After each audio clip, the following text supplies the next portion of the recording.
Materia de instrumentos, en este caso, en esta materia pues vamos a hablar de los instrumentos.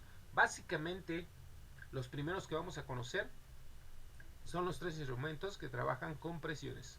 Es el velocímetro, el altímetro y el vertical speed, el indicador de velocidad vertical.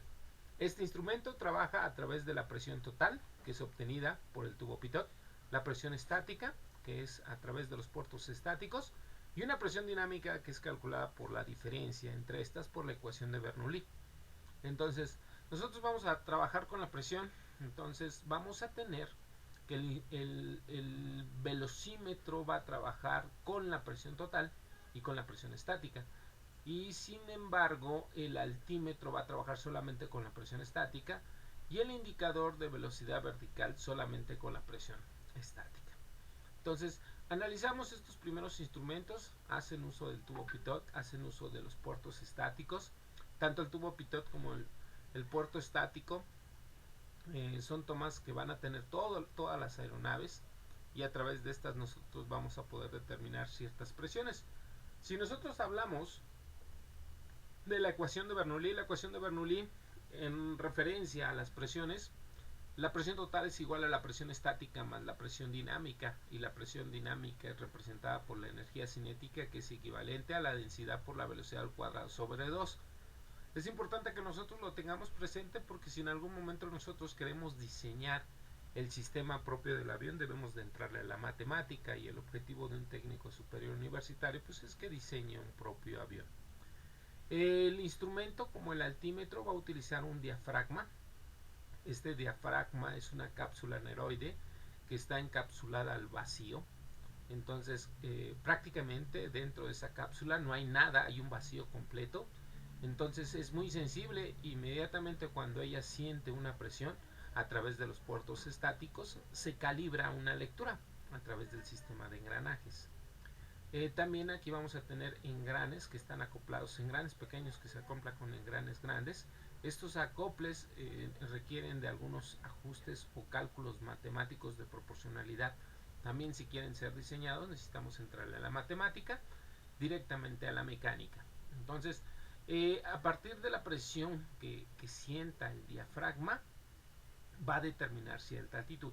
Recordemos, las aeronaves van a usar una atmósfera estándar internacional, que es la referencia que van a utilizar todas las aeronaves cuando van volando en el espacio aéreo superior. Esa atmósfera estándar internacional, uno de sus parámetros es 29.92, y aquí lo alcanzamos a ver.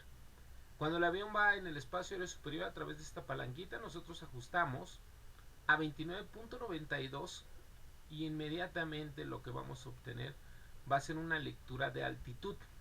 Entonces está usando de referencia una atmósfera hipotética que supuestamente marca a nivel medio del mar 29.92. Es hipotética y solamente de referencia, porque todos los aviones deben de usar esa misma referencia. ¿Para qué? Para tener exactitud entre un nivel y otro de un avión y otro, y no haya conflicto. Es una referencia. ¿A qué me refiero con una referencia? Si ahorita nos preguntamos en Acapulco qué presión tenemos, no tenemos 29.92, y en Acapulco estamos a 29. Estamos a nivel medio del mar. También si nosotros nos preguntamos en Cancún qué presión tenemos ahorita, no tenemos 29.92. Entonces 29.92 es una presión de la medida del nivel medio del mar bajo las condiciones de la atmósfera estándar internacional. La atmósfera tipo, la atmósfera ISA, International Standard Atmosphere. Entonces nosotros vamos a tener esta atmósfera tipo, y en función de la presión que esté marcada en relación a esta atmósfera, aquí por ejemplo este es un bosquejo de esa tabla. Si el altímetro se ajusta a 1013.25, va a decir que tiene una altitud de 0 pies. Si el altímetro ya va volando y él siente 843 pascales, va a decir que está a 5000 pies. Si el altímetro detecta 465.6, va a decir que está a 20.000 pies. Si el altímetro detecta 116.0, va a decir que está a 50.000 pies. Esta ya es una referencia, es una tabla donde todos los aviones en el espacio aéreo superior van a calibrar su altímetro. En otras palabras, el altímetro nos va a entregar altitud, Y si nosotros pues, tomamos de referencia la presión del aeropuerto donde despegamos, va a detectar altura. Si vamos a aterrizar y tomamos de referencia la presión del aeropuerto donde vamos a aterrizar, va a detectar altura. Entonces, conceptos de altimetría. Conceptos de altimetría es saber qué es una altura, qué es la altura, qué es la altitud y qué es la elevación.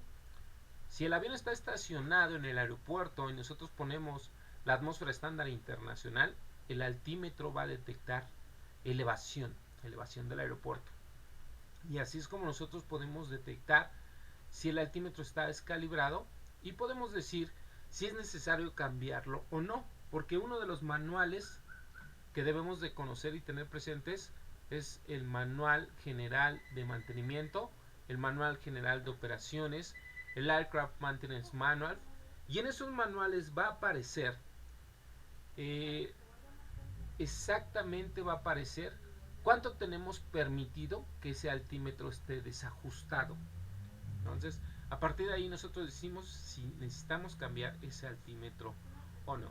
Entonces aquí tenemos la perillita para el ajuste altimétrico. Las unidades que va a utilizar para poder ajustar este altímetro son hectopascales, que es equivalente a milibares.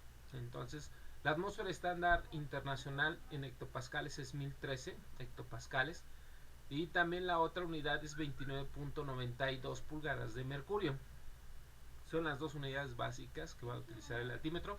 Los aviones nuevos utilizan pulgadas de mercurio, los aviones viejitos utilizan hectopascales, que es equivalente a milibares.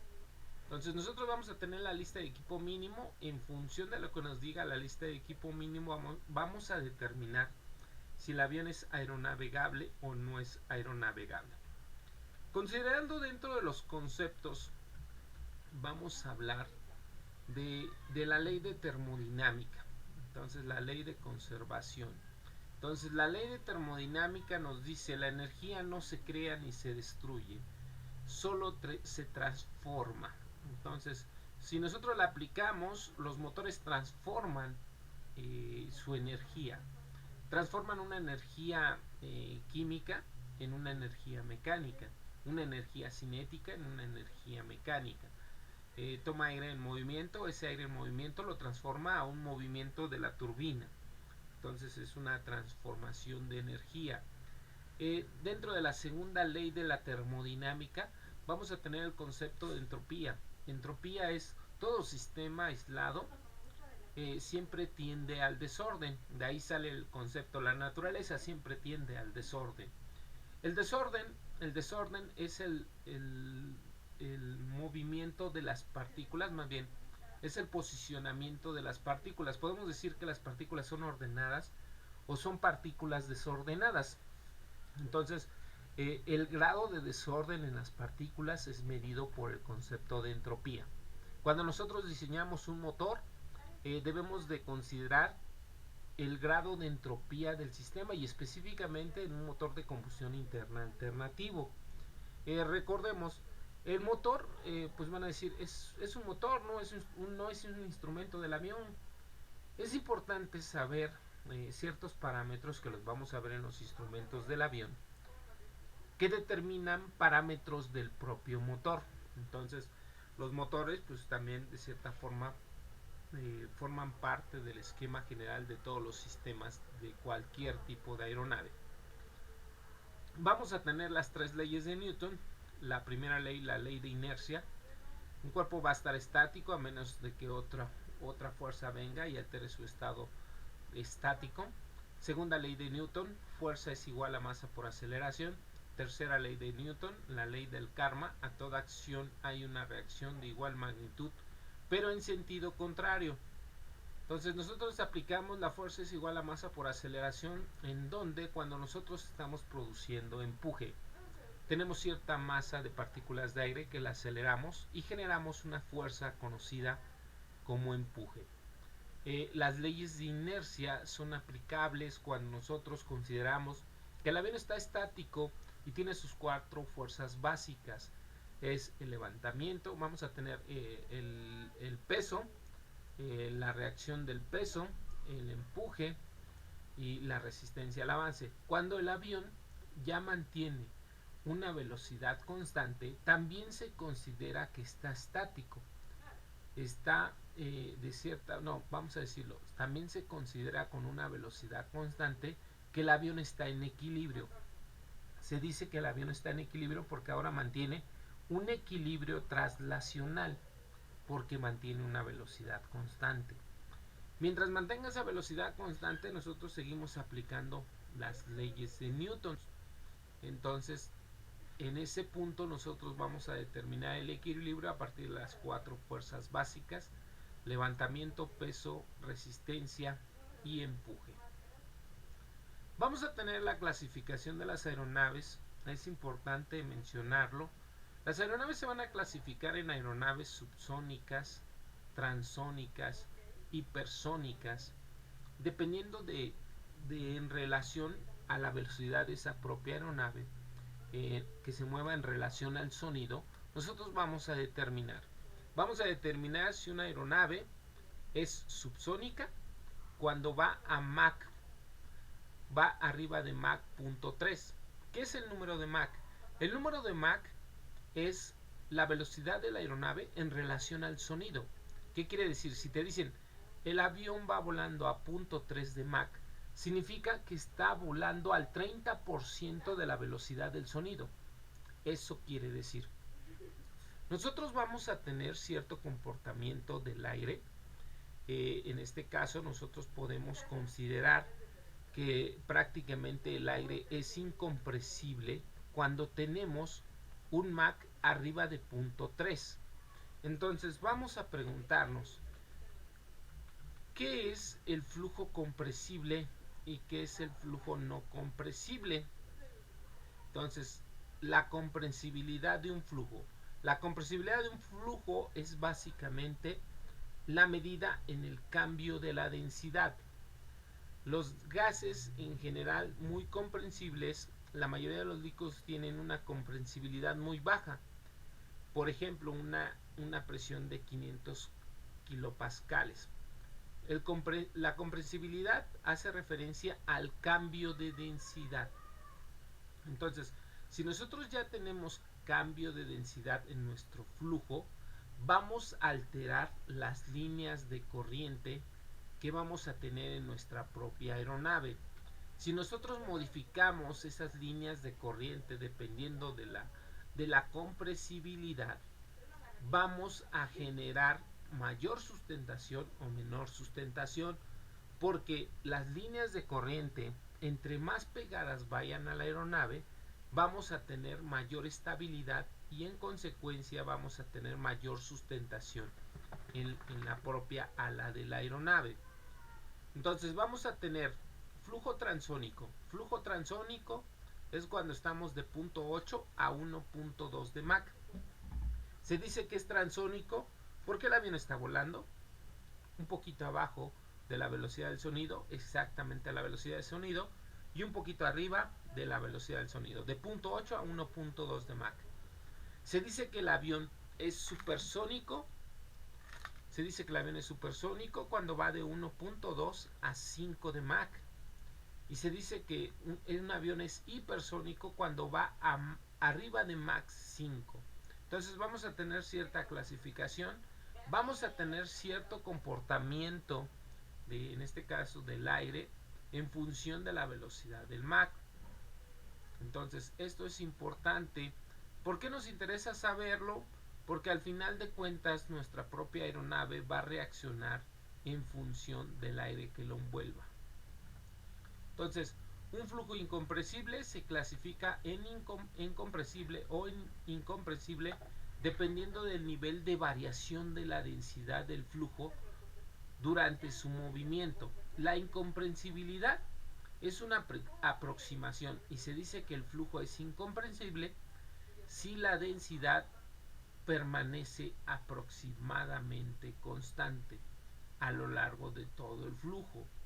Entonces recordemos, si nosotros variamos la densidad en otras palabras, el término significa saturación de partículas de aire.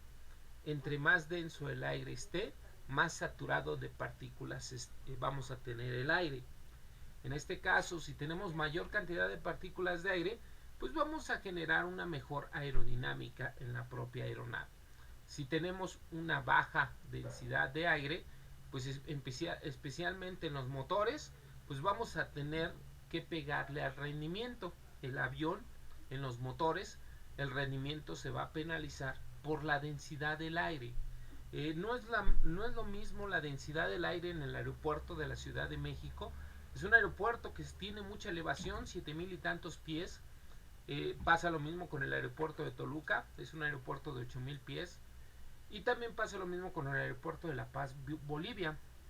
Son aeropuertos donde la densidad prácticamente es muy baja, hay muy pocas partículas de aire.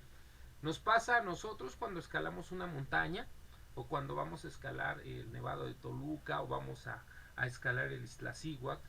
¿Qué es lo que pasa? Nosotros nos quedamos prácticamente sin aire. ¿Por qué? Porque hay pocas partículas de aire.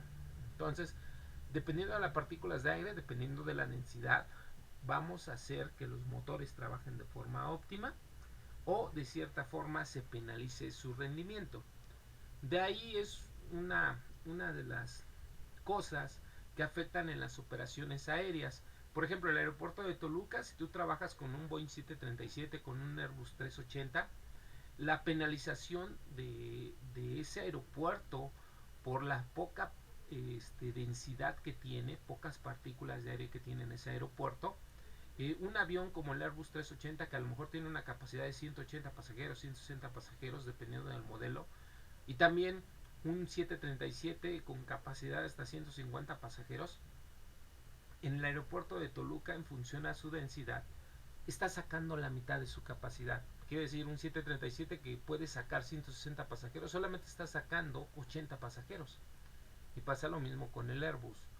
De ahí la problemática de que el aeropuerto internacional de Toluca no puede usarse para aviones comerciales como los Boeing, aviones comerciales como el Airbus, aviones comerciales como Embraer, el ATR, infinidad de aeronaves que vamos a tener, aviones comerciales. Sí es aplicable para las aerolíneas ejecutivas, los vuelos ejecutivos, porque son aviones pequeños que no tienen problemas de rendimiento. Entonces, considerando ahora el otro concepto, ahora vamos a hablar de cápsulas aneroides. Ya lo mencionamos, tenemos los instrumentos que trabajan con presión total, presión estática, presión dinámica. Son tres instrumentos básicos. Estos instrumentos tienen cápsulas aneroides. Ya lo vimos a fondo en el propio esquema del propio instrumento. La cápsula aneroide es una cápsula que está encapsulada al vacío y está rotulada a través de una serie de engranes para poder generar una lectura. Entonces, esta cápsula aneroide, a partir de la sensibilidad de la presión, va a generar una lectura. ¿Qué instrumentos trabajan con cápsula aneroide? Pues básicamente los instrumentos que nosotros ya mencionamos que trabajan con conceptos de presión: el altímetro, el velocímetro y el indicador de velocidad vertical. Ellos trabajan con cápsulas aneroide. Vamos a tener otro principio de funcionamiento de instrumentos. Es el famoso tubo de Bourdon. El tubo de Bourdon, vamos a tener, como su nombre lo dice, un tubo en el cual va a pasar un fluido. Entonces, aquí donde yo estoy marcando con el mouse es la boquilla de entrada del fluido. El fluido entra y pasa por todo este tubo. Llega a un punto donde genera cierta presión y empieza a mover un sistema de engranajes. Entonces, el tubo de Bourdon utiliza un fluido para poder generar una lectura. Podemos atrevernos a decir que un indicador de presión hidráulico trabaja bajo el principio de tubo de Bourdon. El líquido hidráulico es un fluido, es un aceite mineral que puede ser o que puede pasar a través de este tubo de Bourdon y generar una lectura. Entonces, en otras palabras, el tubo de Bourdon es una tubería curva de forma transversal elíptica y uno de sus extremos está obturado y tiene cierta libertad para moverse, mientras que el otro extremo es fijo y tiene una entrada por donde penetra el fluido que está siendo comprimido. Se construye por lo regular de bronce, fosforado o de berilio. Entonces, el berilio pues es muy costoso, es muy difícil de extraer. Vamos a ver este video del tubo de Bourdon para que nos quede un poquito más claro el concepto de este tubo de Bourdon.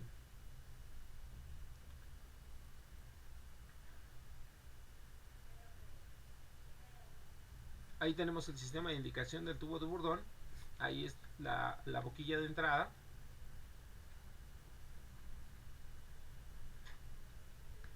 Vamos a ver cómo el esquema lo va a abrir.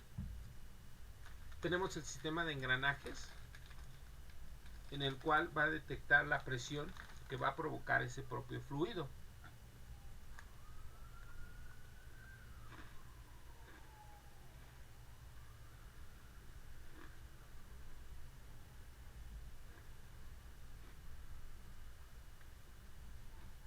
Ahí vemos cómo entra el fluido.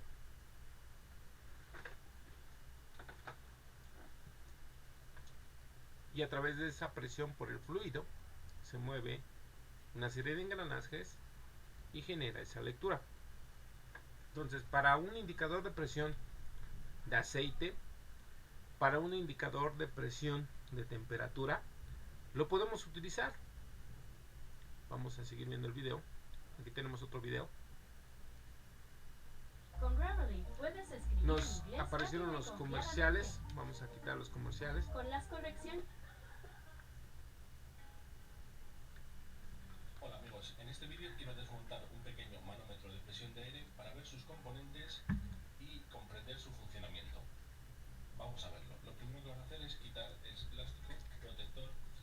Entonces, recordemos, el término fluido puede ser líquido hidráulico, puede ser aceite, pero también el aire se considera como un fluido. Entonces, este trabaja con aire. La de presión y la aguja indicador. Para ello, si nos fijamos, tiene que haber en un lateral una pequeña ranura que está aquí. Fijaros, aquí hay un pequeño hueco, que veis aquí donde tengo yo la uña, y ahí podemos introducir un destornillador plano, como por ejemplo este, un destornillador de precisión. Bien, pues introducimos aquí, giramos y fijaros, ya tenemos la tapa quitada. Si nos fijamos en el dial, ¿vale? Tenemos dos escalas. La escala negra, ¿vale? Son libras por pulgada cuadrada, ¿vale? Una escala típicamente inglesa. Y luego tenemos la escala roja, que son kilogramos por centímetro cuadrado, de forma aproximada equivalente a bares, ¿vale? Y luego esta es la aguja indicadora, que veis aquí que se desplaza por la escala, cuando el manómetro está conectado a una fuente de presión y nos indica el valor de la presión, ya sea en la escala negra o en la escala roja, bares, kilogramos por centímetro cuadrado. Bien, aquí también tenemos un tope. Este tope para que la aguja no pueda retroceder más del cero, como veis aquí, y vamos a desmontarlo por la parte de atrás. Por la parte de atrás encontramos dos tornillos y la rosca para engancharlo a la fuente de presión. Vamos a retirar estos tornillos.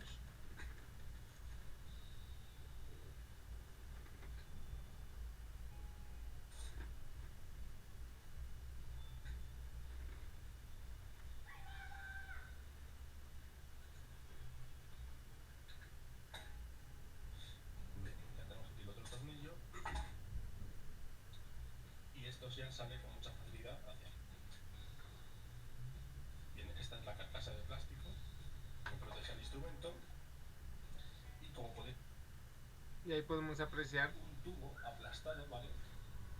Y al ver ahora que es un tubo aplastado, el que se diafragma. conecta con la fuente de presión aquí, que va conectada también aquí, es un manómetro de tipo Bourdon, ¿vale?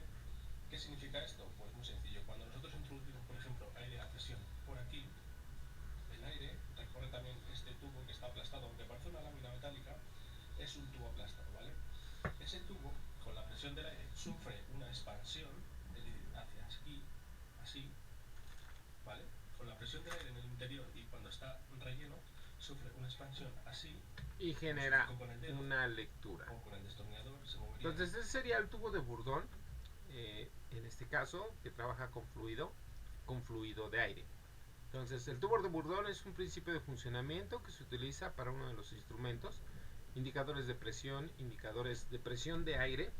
Por ejemplo, el sistema neumático va a tener detectores de presión en sus diferentes etapas, etapa de entrada, etapa de salida, y en función de la presión que va a sentir va a determinar si la válvula se abre o si la válvula se cierra, o también si va a marcar una señal de emergencia en la propia cabina.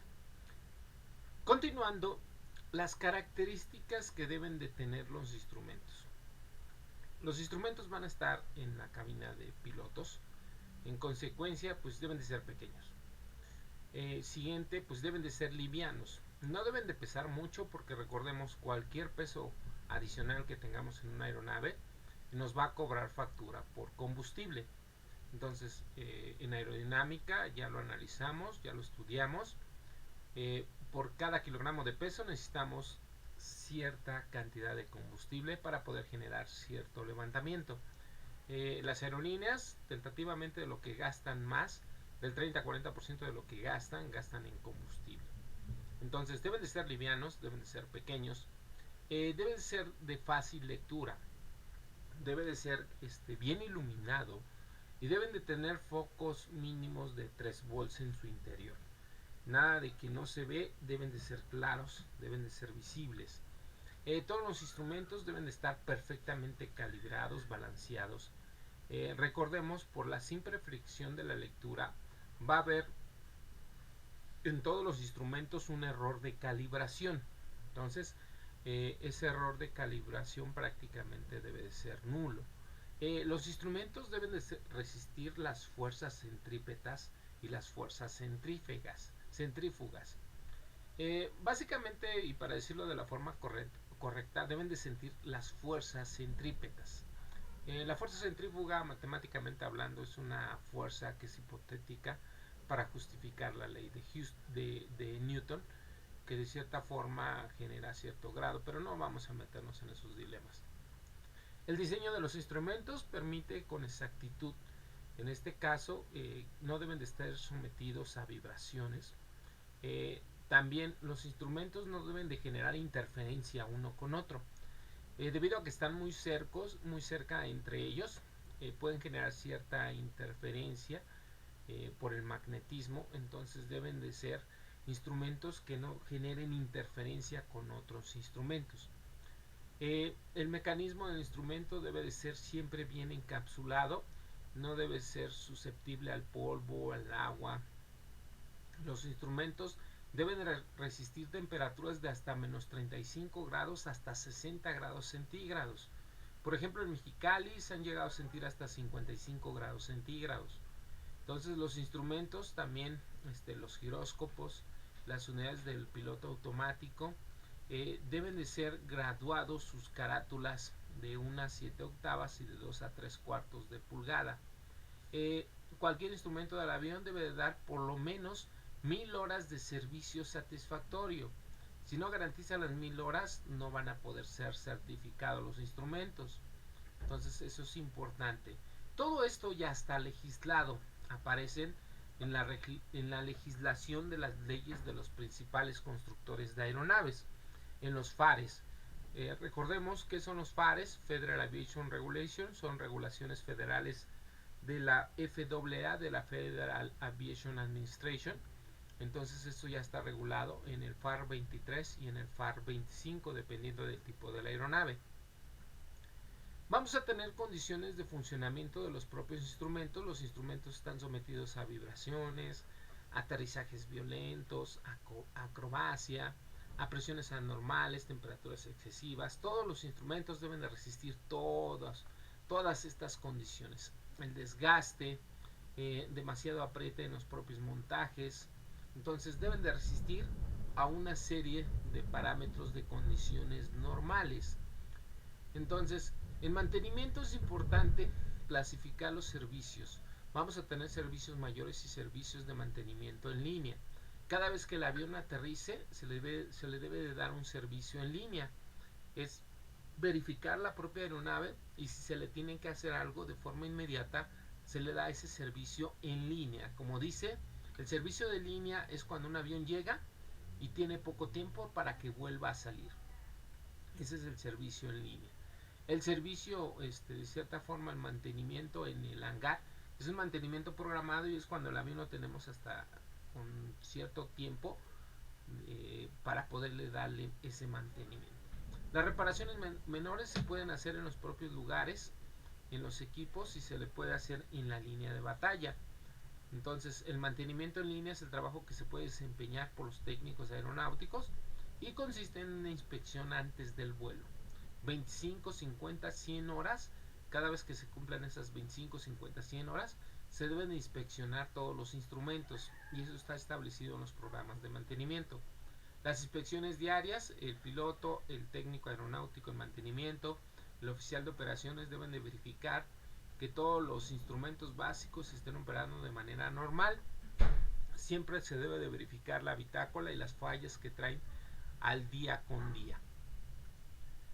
Antes de que salga un avión se debe de inspeccionar, mínimo cada 50 horas debemos de verificar los instrumentos. Debemos verificar si las marcas se siguen viendo con claridad, si las conexiones eléctricas están en buenas condiciones, si los tableros garantizan esa propia seguridad y también los propios sistemas de los instrumentos están limpios.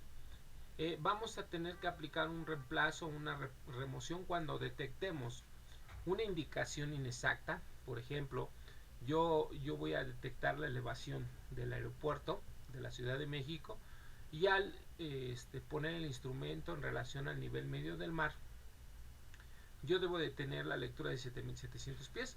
Cuando yo pongo esa lectura me está dando una lectura de 8500 pies, entonces me dice que ya hay una indicación inexacta.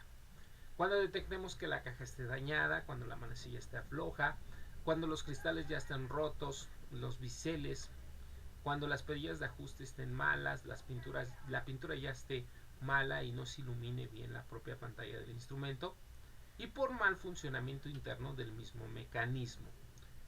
Solamente para aterrizarlo vamos a clasificar los instrumentos en dos grandes rúbricas. La primera rúbrica son instrumentos que trabajan bajo principio de medidas de presión y la segunda sería instrumentos basados con propiedades giroscópicas. Esta es la primera clasificación, es instrumentos que trabajan con presión e instrumentos que trabajan con propiedades giroscópicas. La otra clasificación es la siguiente: instrumentos para navegación, instrumentos para motor e instrumentos para sistemas. Entonces tenemos estos dos bloques de clasificación. Clasificación por instrumentos de presión, instrumentos giroscópicas. Clasificación por instrumentos de navegación, instrumentos de motor e instrumentos de sistemas. Entonces tenemos dos conceptos claves, que sería el concepto de autosyn y el concepto de cell-syn. El concepto de autosyn es el nombre de un sistema eléctrico desarrollado para transmitir el movimiento mecánico. Entonces, ¿esto qué quiere decir? Nosotros tenemos los primeros aviones desarrollados de forma mecánica. Uno de esos primeros aviones y de esas grandes máquinas que se construyeron sería el 727. El 727, el Boeing 727, es uno de los aviones de los últimos que eran mecánicos. ¿Qué quiere decir? Tú te subes a la cabina, jalas el pedestal de mando. Al jalar el pedestal de mando vas a generar un mando que va a provocar que poleas, cables, etcétera, etcétera, muevan, en este caso, mi control de vuelo. Entonces, si yo jalo el pedestal, en teoría debo de mover mis elevadores. Entonces, todo este conjunto de, vamos a llamarlo así, de poleas y cables, hacen mover ese elevador. El concepto autosensing quita todos esos fierros mecánicos y yo cuando muevo solamente el elevador se genera un pulso dando una indicación y esa indicación se va a través de una codificación análoga electrónica, y esa indicación llega a través de cables hasta mi instrumento que se quiere mover, y con un servomecanismo que es activado de forma eléctrica se mueve ese mecanismo. Este nuevo concepto es conocido como sistema aviónico. Entonces el AutoSym es transformar los aviones mecánicos a aviones electrónicos, que son aviones aviónicos, aviones electrónicos. Los aviones modernos son 100% electrónicos, aviónicos. Entonces es importante conocer estos mecanismos. El concepto Celsin son indicadores que diseñaron también para la indicación remota de posiciones de los flaps y ruedas de trenes de aterrizaje. Estos sistemas trabajan con corriente directa, a diferencia del AutoSensing, que trabajan con corriente alterna. Entonces el AutoSym trabaja corriente alterna y el Celsin trabajan con corriente directa. Entonces los aviones modernos manejan estos dos conceptos, AutoSym y Celsin. Los aviones modernos son AutoSym y son AutoSym y Celsin. Quiere decir que trabajan con corriente alterna y con corriente directa. Entonces, más adelante, ya cuando se hablen de sistemas, ustedes deben de conocer algunos elementos que se llaman transformadores rectificadores. Los transformadores rectificadores son los que transforman la corriente alterna a corriente directa. Y tenemos los otros elementos que se llaman los inversores. Los inversores transforman la corriente directa a corriente alterna. Conclusión: los aviones modernos 787, 737, Airbus 320, Embraer 190, Embraer 145, todos los aviones del mundo actuales son AutoSelsin, Celsin, en otras palabras son aviones electrónicos. ¿Dudas? ¿Preguntas?